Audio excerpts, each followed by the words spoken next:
rasa bolong pinggire godhong gedang la ombo dhewe nguber donya gak ana putuse sing penting iso mangan sak bendinane pokoke awake seger waras sak lembar godhonge kara ayo sing sabar momong mara tuwa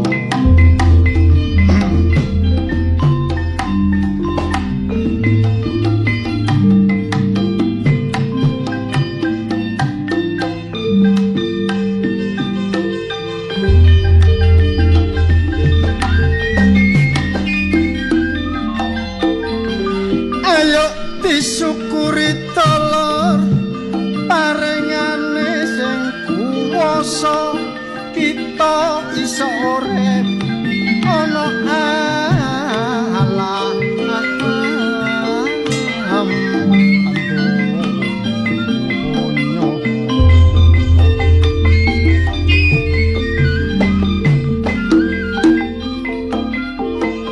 sugih lan miskin ayo diterima kok menawa iku kabeh winangka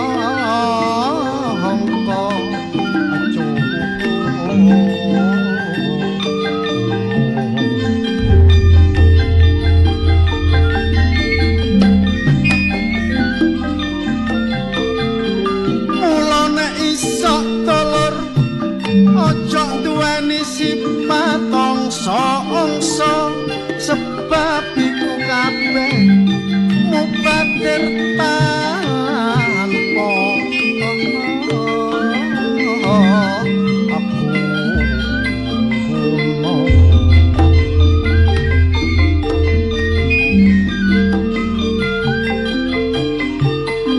sapa sing sabar uga iso nerima ya wong kaya ngono iku sing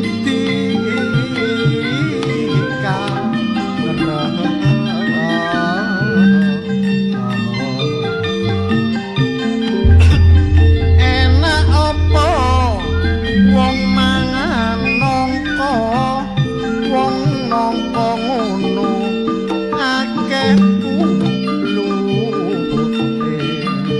enak apa wong rebut tang donya nek iku donya iku tuwe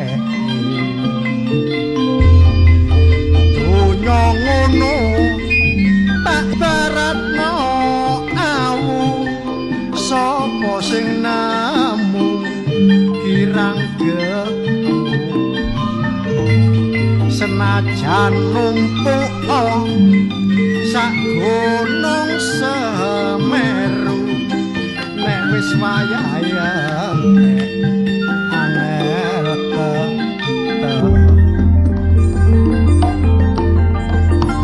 nyumpainten keleleken timba namung semanten kidunganku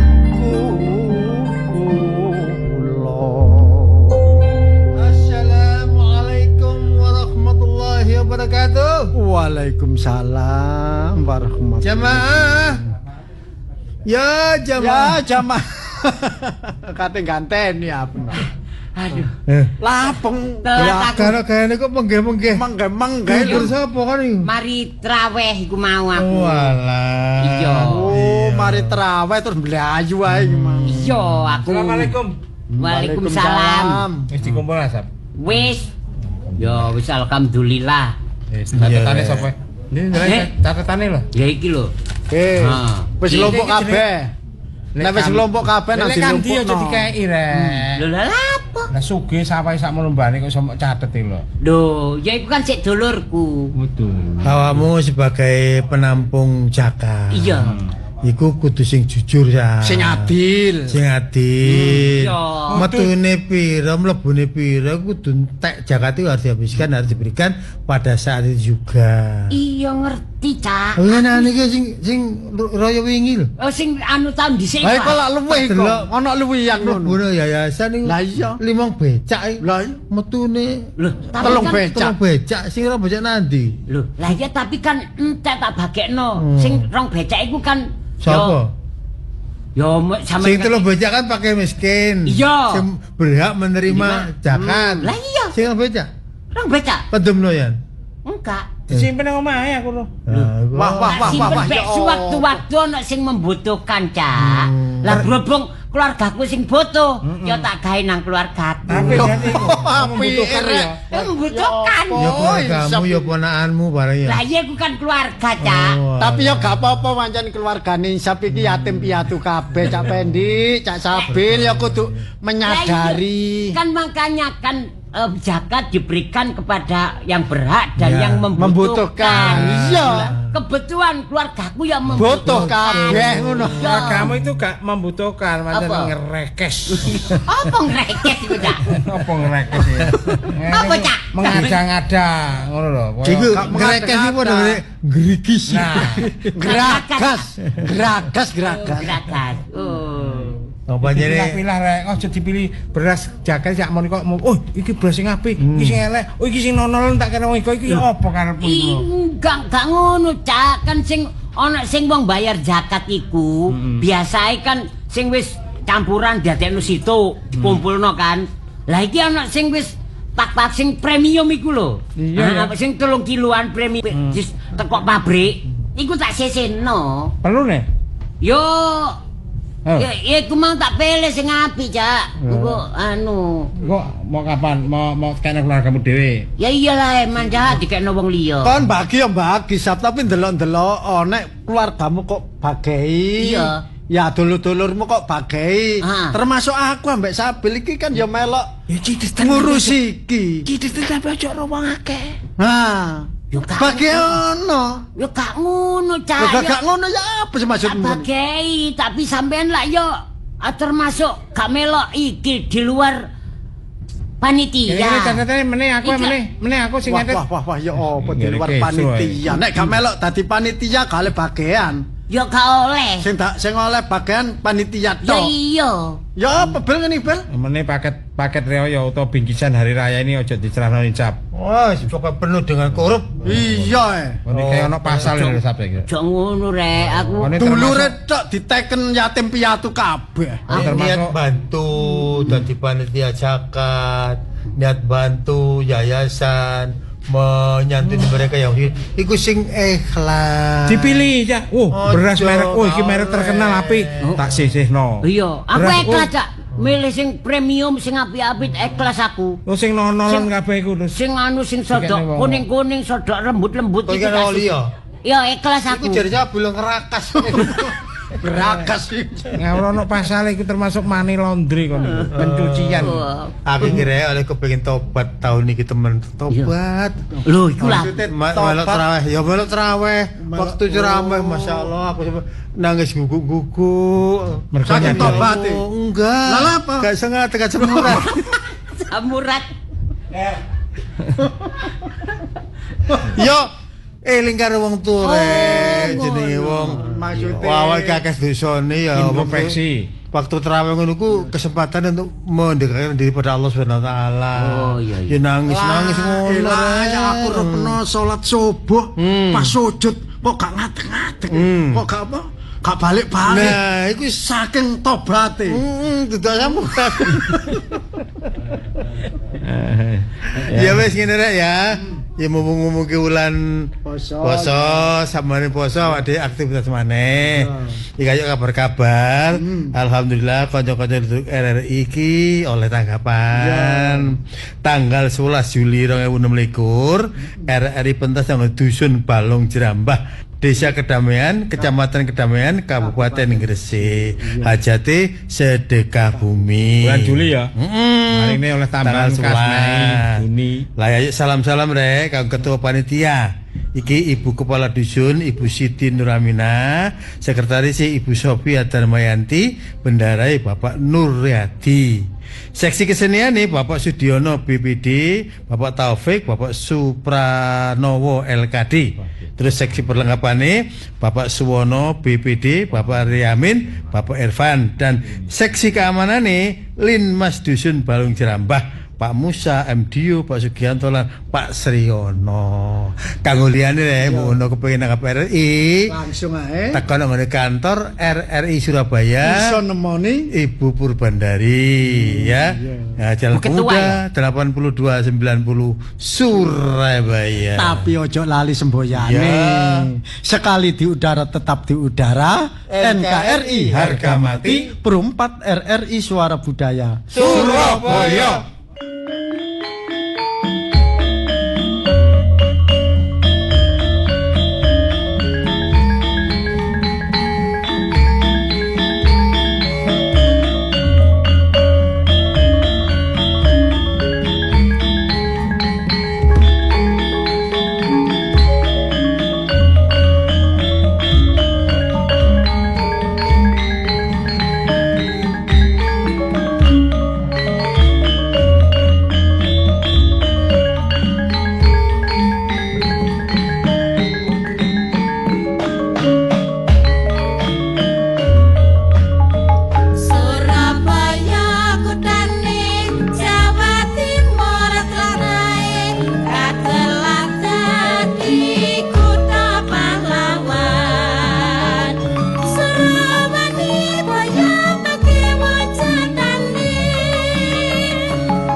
Sugeng dalu sugeng pepanggihan malih kalian giaran ludruk RRI lumantar Pro 4 RRI Suara Budaya Surabaya.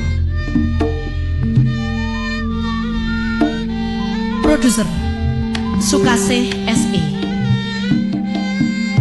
Produser pelaksana Afnani Hawari MPD. Ketua Purbandari SSN. Ide cerita Cak Insaf. Sutradara Cak Insaf. Dalu niki ndamel lampahan Tobat seri 7.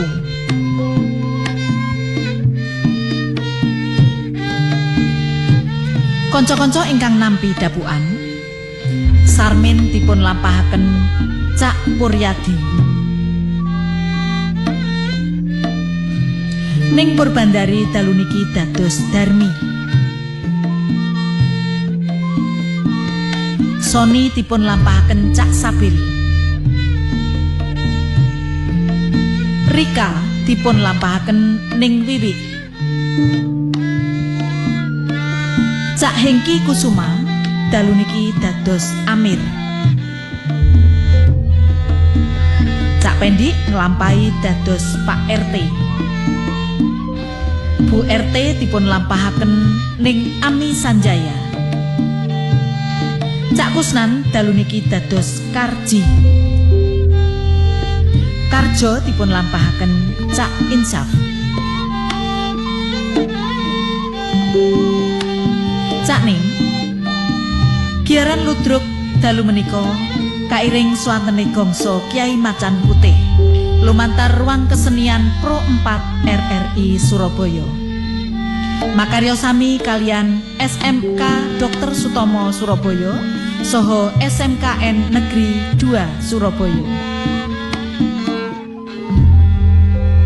Pengarah acara Ning Ami Sanjaya. Operator studio Cak Isnan. Operator video wonten Cak Liga. Wusono kita saking studio ngaturaken sugeng dalu sugeng midhangetaken. Sumangga.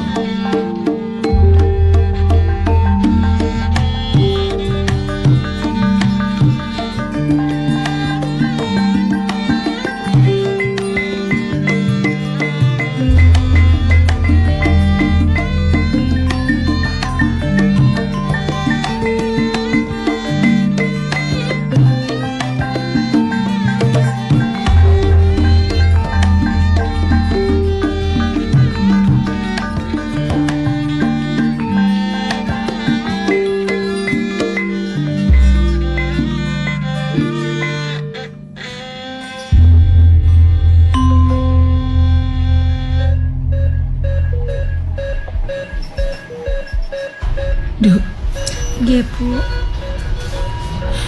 Setengah-tengahno bapakmu ya, Nduk ya. Sabar nggih, Bu nggih. Iya, Nduk. Ibu niki nedorian lho, Bu. Ket kala wingi Ibu mboten dahar. Sik ngenteni bapakmu, Darian, Bu Nduk. nggih. Ngenteni bapakmu. Dirantos pripun lho, Bu, wong bapak wonten ayu ngoten kok. Ayo, dhewe. Iku mau awak dhewe nek nginguk kan ya kudu gawe klambi kaya ngono-ngono mau. Nggih. Bapakmu ki wis merem ae lho, Nduk. Lah nggih, Bu. Lah gak kados ngeten lho. Mas Soni kok nggih dereng nili bapak. Lah ya iku mau wis mbok telepon ta durung? Sampun tapi niku mboten diangkat. Alah, Nduk, aku ya sepurane. Soni ki areke kaya tibake kaya ngono angel men dielekno. Tak kira nek biyen ngrabi awakmu mari terus gampang dielekno. Tapi tibake kaya sik tetep atos kaya ngono. Lah nggih, Bu. Niki Mosok nganti bapake kene. Niki mumpung anget lho, Bu. Madarane Bu mungkin sakit lho nek mboten dahar niki. Ngombe sing kita hangat ae aku. Nggih, gelem. teh hangat niki, Bu. Iya. Sabar nggih, Bu nggih. Ndonga mawon bapak niku Iya. nang saras. Iya, muga-muga bapakmu kok kondisine ndang apik, engko nek wis pindah kamar teko ICU ki biasane muga-muga ndang waras, ndang pulih kesehatane. Soal yo poso-poso koyo ngene, nang nek wayahe riyaya barang ngono dulur-dulur nang omah. Bu niki gedhe-gedhe lho, Bu. Niki lontong sayur. Cek madarane mungkin sakit lho, Bu. Gak seneng aku. Walah, Bu. Ini ana perawat. Iya, Nggih, Kula perawat nggih, Sus. niki Napa? Bapak Iya. Sarmin Nggih. kajenge diparingi obat. Oh, nggih. Dadose kalau minum obat Iya. langsung diminum kali air putih nggih ben mboten Tapi deg-degan bapake. posisine teng ICU niku pun mboten saged ngulu anu. Mungkin dibantu kalian perawat yang lain. Nah, iya, mantu iya. niki enten dokter sing kajenge niku ngecek Oh, Bapak Sarmin. ngecek. Nggih, mantu niki. Nggih, Sus. Nggih. Matur nuwun nggih, Sus. Nggih. Mugi-mugi cepet sembuh nggih bapake. Amin. matur Nggih, suwun. nggih. Matur Nggih. nuwun nggih, Sus. Sus. Nggih, sami-sami. Nggih. Alah, sujune wong kene iki kok ya apik-apik, Nduk. Lah nggih. Bapakmu wayahe ngombe obat, muga-muga gak keselek ya, Nduk ya. Lah nggih. Tapi mau mbok kasih gelem ta? Tasik niku nggih. Nggih terus Sik melek. nggih, terus langsung tilem malih niku. Sewu, Bu. Lho, Pak RT. Oh, Pak RT. Pak RT bojo kula niku lho, Pak RT sakniki tengah Ya ICU. sabar, Bu. Tabah, tawakal. Sinten tiange bojo loro niku mesti nggih sedih susah kan. nggih berdoa mawon nyuwun mawon dhateng Gusti Allah. Mugi-mugi Pak Parmi dipun paringi sembuh, hingga dipun paringi dangan anggenipun gerang ngoten lho Bu. Nggih Pak RT nek suwun rawuh wingi rong dina niku tilem mawon. Iki wau terus diinguk mantune kok turun meleh. Alhamdulillah. Nggih terus niku resep dokter nggih. Sampun niki. Pun resep pun obate pun enten tapi perawate sing nangani Pak RT. Nggih. Bu, kula atas nama warga kampung nggih niki tilik sambang kali Pak Parmin kali jenengan sedaya teng mriki lan sekaligus nggih sesarengan niki wonten sumbangan saking warga kangge keluarga jenengan kangge kesembuhanipun Bapak Parmin. Kula suwun dipun tampi kanthi lireleganing manah Bu. Nggih niki sumbangane warga. Matur nuwun sanget nggih Pak RT. Warga ngene piyambak niku nek kantene guyub Pak RT. Matur nuwun sanget. Mugi-mugi berkah. Kali nyuwun pendongane bojo kula nggih Pak RT. Mboten arupi materi kemawon, seluruh warga desa niki mendoakan mugi-mugi Pak Parmin enggal-enggal saras. Amin.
Ji, iki ana pegawai anyar. Maksudnya Ganteni administrasimu. loh, Pembukuan wis gak karo-karo. Aziz, wah. Aziz ya. Ya apa? Iki jenenge. Jo, Wis kon iki aku diganteni iki apa iki? awakmu kudu sadar, kudu ikhlas. Wis nang ali yo. Loh, wale. Dek, mau kan wis ngecek to pembukuane Karji. Nggih sampun. Rapi apa murat mar? Waduh, berantakan, Pak. Loh, ya apa? Wah. Sampeyan niku sik anyar lho ya. Sik kae diterima wis ngomong berantakan. Loh, usul. Juragan, Apa? kula diganteni penggawean kula mboten napa-napa, Ya. tapi gajian kula empun sampai dikurangi lho. Gajimu tetap. Alhamdulillah. Gajimu tetap tidak mengurangi. Bahkan tahun ngarep lek perlu tak undang. Cuma kerjamu tetap serabutan ya. Serabutan. Yo. Aziz ya. Nggih. Tolong dirapikan ya. Nggih. Butuh laptop ya? Oh, nggih, lek enten nggih laptop, Pak. Laptop ya? Nggih. Oke. Sik. Laptop gitu ya. Nggih. Terus kira-kira perlu apa enggak sama namanya? Nanti saya dampingi lah, jok kuatir. Ngene ya, sorry. Sak dampingi. Sorry. Sepuran. Ojo dadi perasaanmu ya. Yo. Napa? Sekaligus iki ngaudit pembukuan. Oh perlu, di korupsi iki. Oh, napa diaudit wong kula nggih mboten nate bener. Apa ngerti tulisanmu nang ndek kono ana sing mau gawe-gawe ya Wis ta, iki nasibmu. Oh, lho kok njok ngewangi ae kon iki tambah. Ya, jelas. Iku jelas. Ya, iki becik ketitik lo rupamu. Loh, Cuma anu ngene. Aziz gak ya. enak omonganmu. Aziz ya, Bapak sudah ngomong terbuka sejak Nggih, depannya. nggih. Gajimu sementara segitu. Oh, nggih, Pak. Nggih. Boten napa-napa. Nggih. Perkara uang makan nanti kita rundingkan. Nggih, siap. Waduh, juragan nek ana Iya. apa? Anu Iya bener. anyar ngene. Ya, Aku saiki sadar, kok biyen-biyen gak milih pegawai wedok. Lah iya lah pemilih pegawai loro butek-butek ngene iki. Lah iya. Beketek ngene. Kok iso saiki kait seder iku lho? Ya gak apa-apa ini demi kemajuan usaha. Kemajuan. Monggo ngene rek, ya aku ya muji syukur tuku iki semakin berkembang semenjak ono awakmu. Lah, mestine bersyukur juragan. Ziza, awakmu kok pinter administrasi? Kuliahmu dhisik jurusan apa? Manajemen. Oh, manajemen. Saya jembare aku. Makanya aku maret-maret jurusanku kan Iya. sebenarnya apa? Iya. Cocok napa, Pak? Kon Cocok. gupu ya. Maturun banget sampai ngelamar nduk kene ketika aku interview mbek sampean kok rasanya pas iki. Alhamdulillah. Ini timingnya tepat. Lah, nek ngoten juragan, Ya apa? niki kan enten tiang tumbas perlu pembukuan. Lho yo sapa maneh wis apa wis gak usah tak Maksud kula jak nanggone tiange niki kirim bareng. Pembukuan kok jak nang tiang iku ya. Aziza. Maksudku kirim bareng kok kono kok sapa sing ngurusi? Aziz. Ayo nyatet kene Gak bagian kirim-kirim barang iki pokok bagian nulis. Alah karep kula jak ngono lho. Wis awakmu pancet ae. Kon niku mesti gak trimo, mesti gak trimo. Iki sing penting, awakmu kudu nurut mbek aku. Niki lak riyo pun cedek. Iya. Waktune THR. Oh wis tak siap. Ya, nek iku aku nurut aja sampe. Ya. Tak siapno. Nggih, nggih. Nang ngene kamar sebelah iku mau. Iku lak ana apa jenenge kerdus ya. Kerdus Pilihan salah situ. Awak sing di situ. basah ambek sing kering. Gate bahasa kering. Oh, mboten bahasa ada. kering. Wis ya. Iki amplop. Apa? Niki. Ya. Wis, alhamdulillah iki aku. Amplop e. Ya, ini situk karji, situk karji. Oh, nggih pun kula trimo. Bingkisane wis tak siap. Oh, nggih. Cuman Aziz ya, Nggih. untuk sementara ini karena nyambut gawe kan di tas ya. Nggih. Bapak gak iso ngkek bapak. Bingkisan ini diterima untuk keluarga. Pak, Lho bisa kait. kula pirang-pirang tahun kali tahun. kaji niki katuke niki padha. Niki seket mlebu wis oleh THR. Sajane Ya sampe niku pilih kasir. pelek kasir. Duduk THR, bingkisan. Oh, bingkisan dong. Ngapunten niki HP kula bergetar. Innalillahi wa inna ilaihi raji'un. Kok bergetar? Berita duka. Siapa? Pak Sarmin Sarmin meninggal. meninggal. Nggih, Saiki nggih. tutup. Toko iki Tutup mawon nggih. tutup. Cocok. Mari trimo THR, tokone tutup. Wis, saiki Kan gak melok urunan nglebone amplop iki. Mohon kula ngekekno dhewe mriko mau. perkara urunan gampang. Sing penting saniki kula dereng enten sampean talangi riyen. Sementara saya tutup ya. Toko iki aku tak Tasya. kasih ya. Ayo nang ngono. Ayo. Oke, yes. Ayo.